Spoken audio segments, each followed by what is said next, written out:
A dream to some. A nightmare to others! But I will give you a message. A message of death! Oh yeah! Come on, Declin! Make no attempt to capture them. They must be exterminated. Matron, take them away! Stardust speaks to you. For me, the fun of writing novels isn't in the finished product. To me, those are like dead skin, the things that are done. But I love the process. Hello and welcome to part 4 of our day out at the Leeds Horror Film Festival. Aside from the 4 confirmed films, The Blood on Satan's Claw, The Thing, From Beyond the Grave and Virgin Witch, we had no idea what the rest of the festival was going to include, other than that there would be a short film showcase and a UK premiere of a mystery film. Now for us, the collection of short films was one of the highlights of the entire festival, really showing that what a lot of filmmakers might lack in budget, they more than make up for in talent, imagination and storytelling. So, we'll now cut back to our past selves while we attempt to run through as many of the short films as possible and give our initial reactions to them. Now, small disclaimer. Small disclaimer. At this point, we'd had a few pints. Now, just keep that in mind while you're watching this, all right? That's all I'm saying. Roll footage. Selfie Control. I didn't make a list of every single short film. Are you recording, Josh? Yes. Yes. Right, cool. But let's just talk about some of them. So the first one was a film called Greed and Gore, which was like this fantastically like over the top like gory. Yeah. So basically a lady's been taken hostage. Yeah, it's kind of like, I think the setting was there's been a heist. Yeah, some They've kind been of to a heist. They've went to they've taken a hostage. They've went to a secluded cabin. Yeah, always a good thing to do. And it's chucking it down with rain, thunderstorm and Yeah. what have you. And in the shadows there's some sort of masked person that's like taking them out one by one. It's kind of like if Jason Voorhees turned babyface, basically, to use a wrestling term. Yeah. And there's Actually, strangely enough, the hostage got away with all the money. Yeah, she did. Happy ending. And there's bits, you know, there's like a fella getting the top of his head taken off with an axe. Oh. There's a fella falling over like directly onto a knife. There's some lots of gory goodness. Yeah. After that, we had script. So this was the Italian one, wasn't it? Which was really, really interesting. So whatever they were describing in the story was actually happening. And even though they were trying to try and write themselves out of a bad situation, they ended up writing themselves into an even worse situation. Yes, yes. E se fosse stato il fantasma?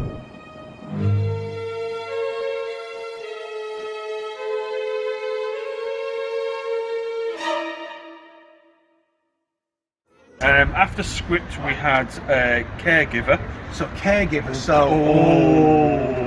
So there was a gentleman basically doing an interview with a lady. Yeah. She was saying, oh, she's like looking after her dad. Her dad. But you kept sort of hearing like this like banging noise and what have you. And she said, oh, you after me dad died. It's like, sorry, I thought you said you were looking after your dad. And it's like, oh yeah, me dad's sick. But it turns out that, well, Daddy's not well. Yes, yes. And Daddy has quite a specified taste. He has issues. Yeah. So, what made you want to volunteer and help the senior community? After my mom passed away from her illness and seeing what she went through with her own folks, I knew my father was going to need me. The people I help, they don't have anybody else. Well, it's a great thing you're doing for them. Do you find it rewarding? Helping? Of course.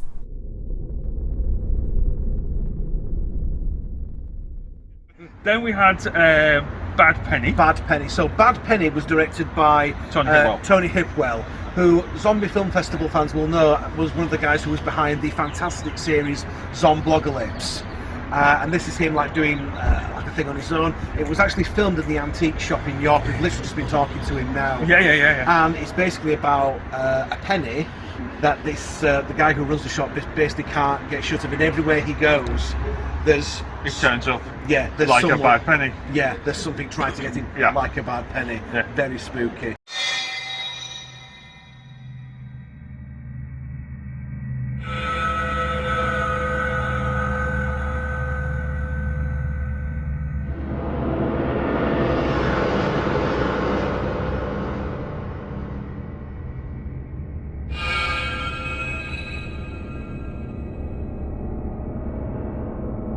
Please, don't make me do it again, please. After that, we had Declin, or The Cry. Yeah. This was the short one, was it? It was very, very short. It was short. It was 4 or 5 minutes, and it was very, very, very weird. Yes. Like someone in a forest, and they would look around and would kind of look like hands and feet coming out of trees and things like that. Very, very scary. Then we had, well, I think our translation would be Decline. This was really strange. Declin. Declin. So basically, there is an old fella in an old people's home. It's his birthday. He thinks he's having a dance with. He's having presents and he's having a dance with. You know, the caregivers and what have you, the staff and what have you, and then it just goes really sort of strange, very interesting, and I'm hoping that I can find footage of some of these short films, or even I can find these short films on YouTube, so I can sort of splice some of this footage in, because I think one thing that we can agree upon is like these short films, the amount of imagination that's gone into these short films is nothing short of astounding. Fantastic. After that, we had A Hymn for Her. Oh, now this was brilliant. So some older lady. Yeah. This was probably one of the funniest ones that we actually ever had. It was. This was really, really funny. So an older lady. We get the impression she may have been some sort of actress or some sort of glamorous lady when she was younger. But now that she's older, she's kind of getting ignored by people. So she decides to do something about it, and it's become some sort of serial killer. Yes. By the amount of mobile phones that's been dropped to the bottom of this lake, she's done this quite a few times. And so one of the actors on it, it's one of the few times where I've actually recognised one of the actors on it, the one that was playing the young lad. That's Tiger Drew Honey, who was in. What was he in? He's been in BBC stuff and on the BBC. Yeah, what was that programme with Hugh Dennis and about his kids and what have you? Outnumbered. Thank you. He was in Outnumbered. He was the eldest kid in Outnumbered. Oh, was he? He was. Fancy that. There we go. What do you see? I may as well be invisible. I just got older, that's all. I just got older. It's the dismissal. Like, I don't matter. It hurts. I said I was next! When I said earlier, I do nothing about it, that's not strictly true. You're my daisy in a meadow. I'm your ticket to Timbuktu. After that, Old Flame. What was Old Flame? Old Flame was it was almost like right. So this is the one where wherever the lady went, there was some sort of demon following her with like huge antlers. Yes. So and when she went to start, we're assuming it was Alcoholics Anonymous, whatever. Yeah, or some sort of group. Everybody stood there had like some kind of demon as well. Yeah. I think it was kind of like meant to be a representation of what people's personal demons are like if they literally were a physical manifestation. So quite creepy, but very effective. Then we have Ron.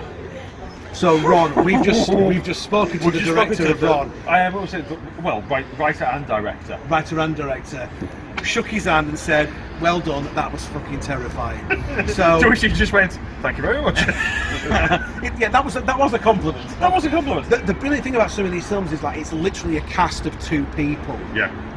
Very simple, simple setup. Really stripped down cast. Oh yeah. So a lady, a health worker, comes round to see an old gentleman called Ron. she's been told, right, he's got dementia, and as determined by there's post-it notes all over the house to quite a sinister degree, and it's not until you realise, until she goes upstairs, just how sinister how bad it actually is.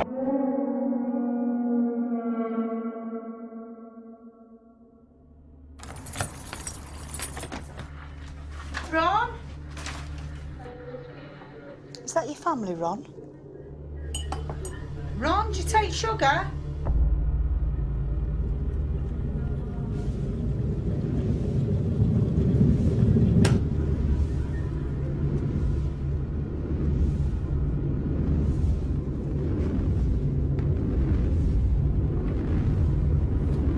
Ron?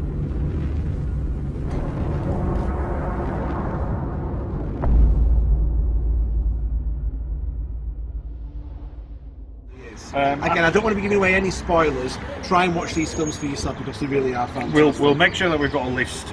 We'll try and get the actual proper list from Dom and everybody. Yes. And then we'll try and link what we can. Selfie Control. Yes, so this was was... straight. That's right. For me, Selfie Control, it sounds like and was filmed like could have been, for want of a better phrase, an episode of Black Mirror. Or an episode of Doctor Who, possibly. Yeah, I mean, because it was a case of we started very, very much like somebody going to a house, so serious Exorcist vibes, and then it was a case of this person, Dante, talking to a mum and a dad, saying, "Well, there's something wrong with our daughter. She's vanishing. She's been taking selfies, and all of a sudden, she's slowly disappearing into selfies and that's why I'm thinking. That's why I was getting a serious sort of Black Mirror vibe. We're taking something that is now and extrapolating the worst possible scenarios. So that was pretty cool. I think it was kind of like, again, it's kind of like sort of like a hidden message, like the idea that a lot of young people these days are addicted to the phones, addicted to selfies. And then there was the doll. So the doll has this really sinister premise. So basically, it's a woman dragging her boyfriend into the bathroom, who she has just bumped off. Yeah, with the intention of dismembering him in the bath. In the bathroom. Yeah. And there is a porcelain doll talking to her and telling her what to do. And she says, "Oh, do you remember that woman down the street? She basically killed her husband and dismembered him in the bath. Well, that's basically what you need to do. There's a saw downstairs, you need to go get it." So as she runs downstairs, she breaks her ankle, does that, and falls in a way that...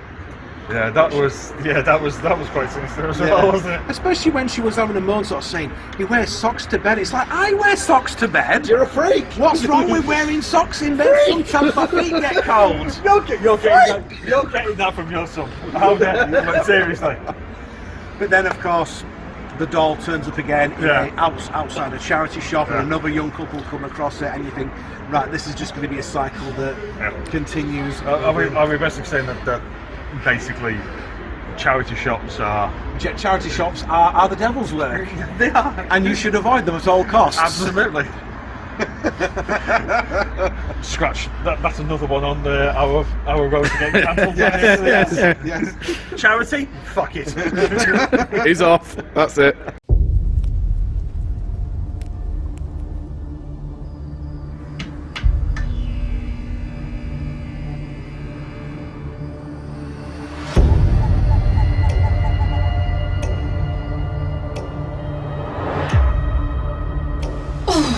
Look at you.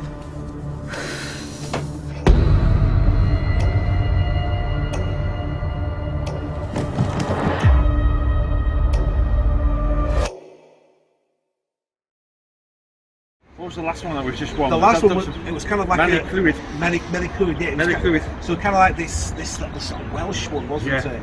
So a woman who runs the pub, she throws this patron out of the pub, and she's ranting about there's something going on. There might be some sort of festival or something like that.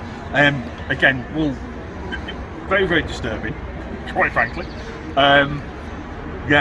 It's just been really, really good. I mean, we've had about an hour and a half watching sort of short horror films of various different genres. A lot of them I would say. Of varying quality. I'd say Yeah. some have definitely had a bigger budget than others. Yeah. Some have literally have a cast of like 2 people. Others Yeah. have like much bigger casts. I mean, Dom and Joe basically said that they had about 60 submissions. Yes, they and did. whittled it down to about 13, and those are 13 that we've. Yeah, those are 13 that we've just watched. watched. And yeah, really, really good. So yeah, I'd love to see what the ones were that they didn't make it. Yes. That would be interesting. So that was the short film showcase. So the mystery film isn't actually a mystery. Isn't actually a film. It's more of a documentary. It's more a documentary. A documentary on the films of Stephen King. Yeah. So we'll pop into there and check that out. Yeah. And then we'll come back and give you a quick review of it. Because we're not sticking around for Virgin we're Witch. not sticking around for the Virgin Witch. We'll cover Virgin Witch separately back at the bunker, right? Yeah, I think so. Yes. Right. So let's head back to the bar, get another drink, and check out this documentary. Well, pint of water for him. Pint of water for this. No, shut up! I'm cool. I'm cool. It's like, no, I'm cool. Don't look at me. I'm cool. No. Yes. So, see you in a bit. Cool. The mystery film, the mystery premiere that we have, was actually a documentary entitled King on Screen. It is a series of interviews with several directors who have adapted Stephen King books for the silver screen. Amongst the number of talking heads featured in the documentary are Frank Darabont, who directed The Shawshank Redemption, The Mist and The Green Mile, Mick Garris, director of the ABC television adaptation of The Stand, special effects artist Greg Nicotero, who works on the likes of Creepshow and Misery, to name but a few. The documentary is currently doing the festival circuit at the moment, so for Dom, Joe and Pete to get this for the Leeds Horror Film Festival was a real treat. This would actually be the film's UK premiere, as it doesn't yet have a wide release date. Now, there's a lot to go through in the documentary, with some brilliant behind-the-scenes stories and insights from so many major figures in King's screen history that gives us an idea on how King's mind ticks and how his life's experiences have affected his writing. Darabont's story on how he changed the ending to The Mist, which we won't spoil here, was particularly interesting to hear, as even King himself later stated that he wished he'd thought of that. And it certainly helps that the director of this documentary, Daphne, by the way, I hope I'm saying that wrong, I do apologise if I didn't, she's a huge fan of the author and his extensive body of work, having read The Shining at the tender age of 10, while she tagged along with her father to his job on a night shift at a local hotel. Tempting fate there, love. That's just asking for trouble. It really is just asking for trouble. Dear me. After this particularly appropriate reading experience, she then proceeded to find and read as much King as she could find, and this would lead on to her own filmmaking career. She even puts herself in the documentary in a little cameo appearance, something that King would often do himself in movie adaptations of his books. Now, the documentary does come across as a bit of a love letter to King, as if he could do no wrong. And although it does acknowledge King's previous battles with the bottle earlier on in his career, at no point, funnily enough, does the documentary mention Maximum Overdrive. King's first, and to this date only, directorial credit, where he would admit years later that he was taking a hell of a lot of coke during the making of the film. Yeah, the documentary goes on to reveal Stephen King's genuine dislike of the original adaptation of The Shining, stating that it wasn't believable that Jack Torrance was taking a descent into madness because he was being played by Jack Nicholson, who already comes across as a bit mad anyway.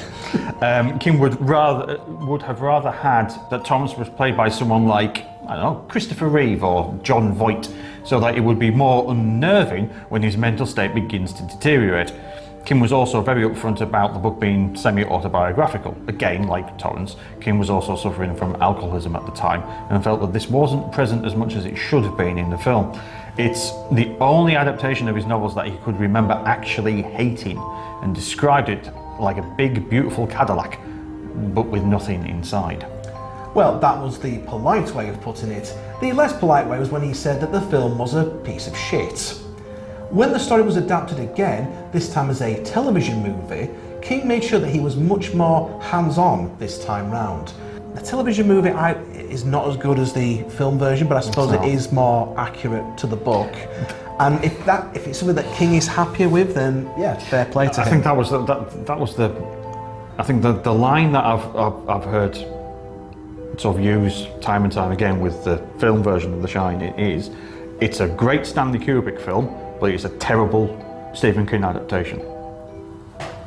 And that's the, you know, yes, it's The Shining, but it's not Stephen King's The Shining, it's Stanley Kubrick's The Shining. Stanley Kubrick's Shining.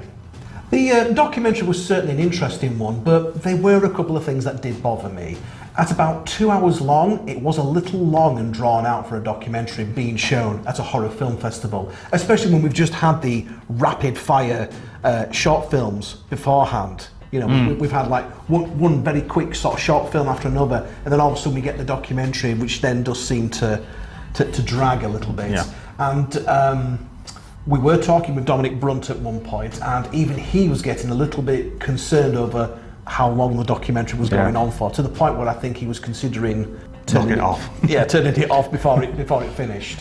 Also, this is just me getting on my soapbox here, although it was great to hear that Stephen King was brilliant in writing characters that weren't just like himself, i.e. white American men, he could also write excellent characters that were women and excellent characters that were African American.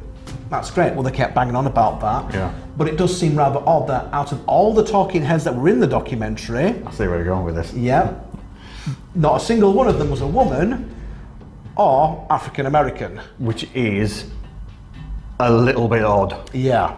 It would have been good after hearing about Kim being able to write for these types of characters, that we then got either sort of women or someone that was African American, or even both, to appear on film and confirm this. I mean, are you telling me that Whoopi Goldberg, Sissy Spacek, Nancy Allen, Shelley Duvall, Kathy Bates, or Samuel L.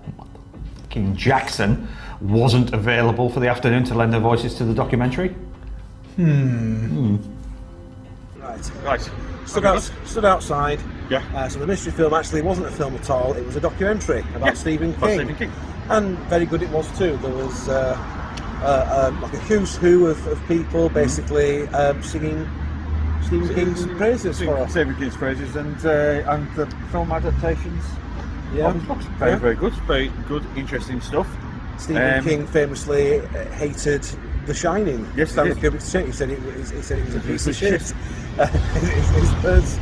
Don't know if I agree with him on that, but you can't please everybody. No. But no, that was quite an interesting thing too. We've not had like documentaries at these film festivals before, so this was good to have. No, it's good. So yeah, we did enjoy that. Done. Yeah, we are sort of done now for tonight because we're not sticking around for the final film, which is The Virgin Witch. We're not sticking around for Virgin Witch. No.